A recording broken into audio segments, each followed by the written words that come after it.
We're lucky here in Colorado for those candidates, and we're grateful to be able to also return to the governor's race, where we were able to welcome Erik Underwood, who's also a candidate for governor here, as our final candidate. And I see he's just joined here. Erik, how the heck are you? I'm great, Chad. How you doing? Doing well. It's really nice to see you. Like I've been Thank you telling the for other asking. candidates, we have such limited time that I just want to jump right into it. And so Sure, I'll start with this. What motivated you to run for the United States, or I'm sorry, for Colorado governor? And what do you believe that we need from our next governor of Colorado? sure. No, thank you for the question. I want to be governor because I've lived a life that most politicians only talk about. I grew up the oldest of six children, two sets of twins, raised by a single mother who worked every day to keep us together. I know what it means when a family can't afford childcare, can't afford a doctor, can't even afford to stay in the neighborhood that they grew up in. I've been that kid. And I've spent my career, or some of it anyway, in the United States Senate. And I built a career in technology and also in the courtroom, learning how that system actually works. Colorado, I want to build is one where your zip code doesn't determine your destiny, uh, where a single mother in Pueblo has the same opportunity as someone in Boulder, where we actually can keep the promises we make to people on housing, healthcare, on education, and justice, which is very important to me. And I'm not just running to manage Colorado, I'm running to transform it.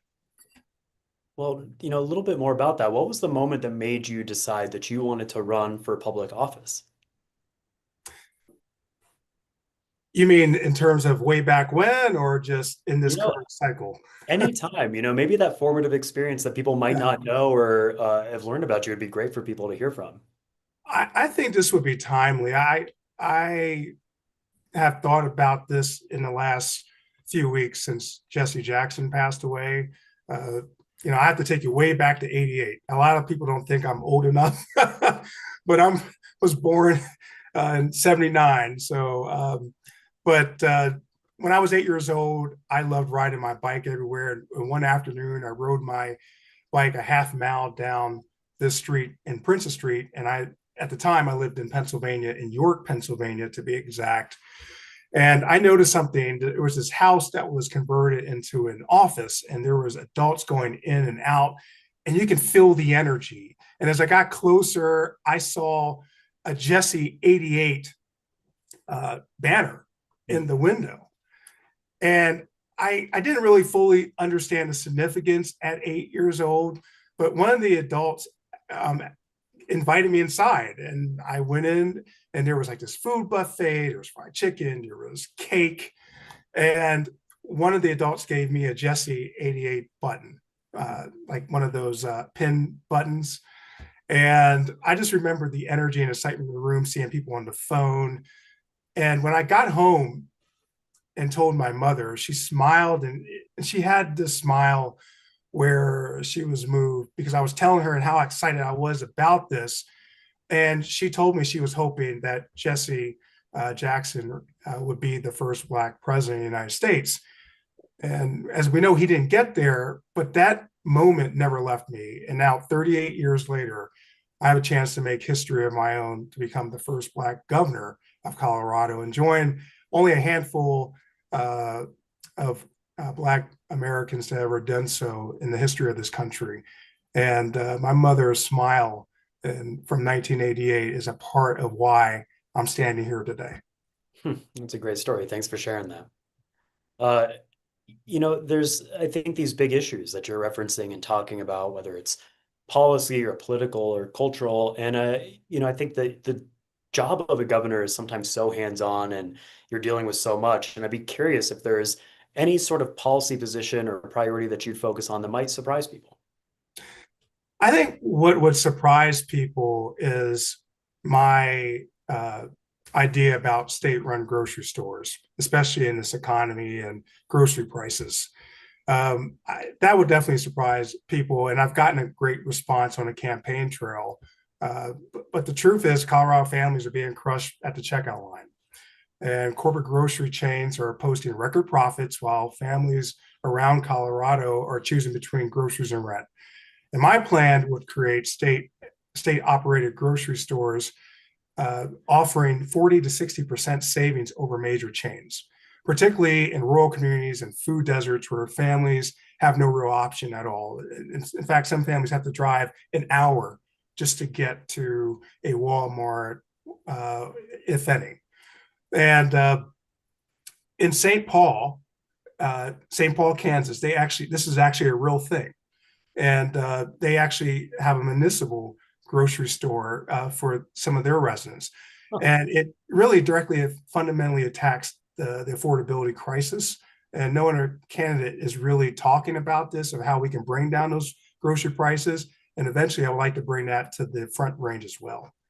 And you know, if I can slide in another one. Go for it. Yeah, absolutely. I would say my child care plan surprises people too. It's a voluntary 25-cent donation at the retail checkout lines that would generate over $81 million annually, and will provide up to $2,500 a month to about 200,000 Colorado families. It's not a tax, it's not a mandate. I view it as neighbors helping neighbors. Solutions really, in my opinion, don't have to be complicated. They just have to be real and tangible. Yeah, some creativity goes a long way. Well, there's I think a lot of sacrifices people are facing, and you're talking about that here with grocery prices, with rent prices, housing prices, just more generally. And to dig in on your experience, and you shared a little bit about this, but public life comes with its own tough moments and a lot of sacrifice if you're elected. And I'm curious if there's just a difficult or challenging moment in your personal or professional life that shaped your worldview and, what it taught you and how you managed to, learn anything from it. I This is actually a more recent one. I'll go. I ran, for those that don't know, I ran for governor along with Jared and Kerry Kennedy in 2018. And watching what happened at county assemblies, including this cycle, I was mistakenly left off. I'll give you an example in Colorado Springs. Shout out to Colorado Springs; they're great.